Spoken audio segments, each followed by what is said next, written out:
एक बार धर्मराज युधिष्ठिर और श्री कृष्णा जी बैठे हुए थे।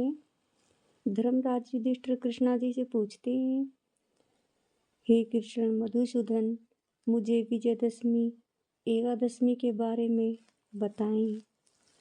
तो कृष्णा जी धर्मराज युधिष्ठिर को विजया एकादशमी के बारे में बताते हैं, उसकी विधि के बारे में बताते हैं।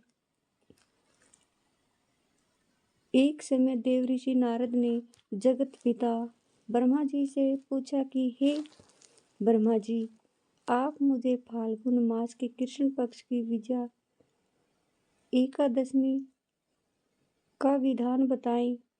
ब्रह्मा जी बोले कि हे नारद, विजया एकादशी का व्रत पहले किए गए पाप तथा वर्तमान में किए गए पाप दोनों को नष्ट करता है और संत है मनुष्यों को विजय प्रदान करता है। त्रेता युग में श्री रामचंद्र जी को जब 14 वर्ष के लिए वनवास हो गया था, तब वह श्री लक्ष्मण जानकी जी सहित पंचवटी में निवास करने लगे थे। उस जगह महापापी रावण ने श्री सीता जी का हरण किया।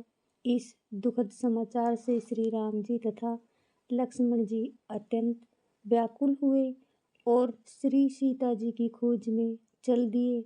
घूमते घूमते मरणासन जटायु के पास पहुँचे। जटायु भी अपनी कथा सुनाकर स्वर्गलोक को चला गया। कुछ आगे चलकर उसकी सुग्रीव के साथ मित्रता हो गई और इन्होंने बाली का वध किया।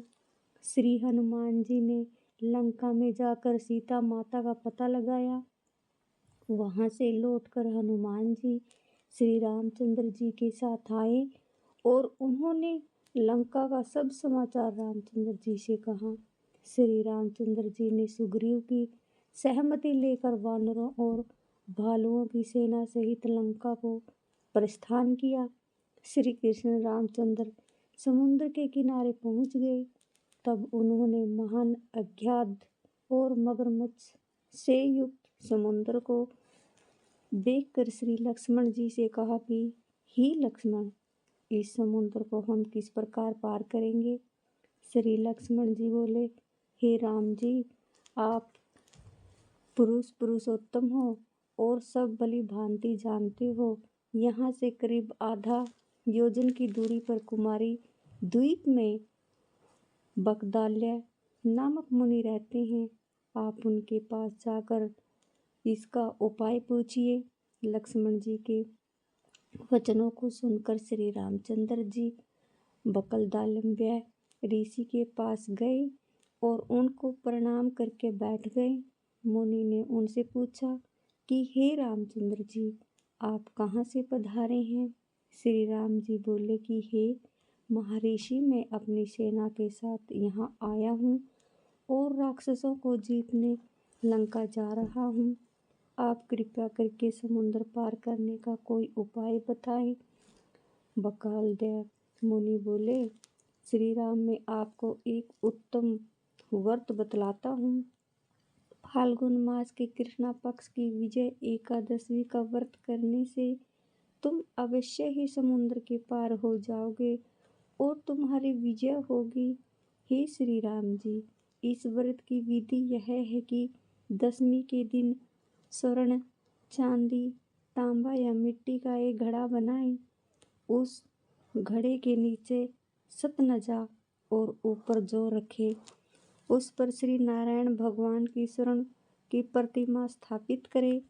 एकादशी के दिन स्नानादि नित्य कर्म से निर्वित होकर धूप, दीप, नारियल आदि से भगवान की पूजा करें। उस समतः दिन भक्ति पूर्वक घड़े के सामने व्यतीत करें और रात्रि को भी उसी तरह बैठे जागरण करते रहें। द्वादशी के दिन नदी या तालाब के किनारे स्नान आदि से निवृत्त होकर उस कलश को ब्राह्मण को दे देना चाहिए। हे राम, यदि तुम इस व्रत को सेनापतियों के साथ करोगे तो अवश्य ही विजय होगी।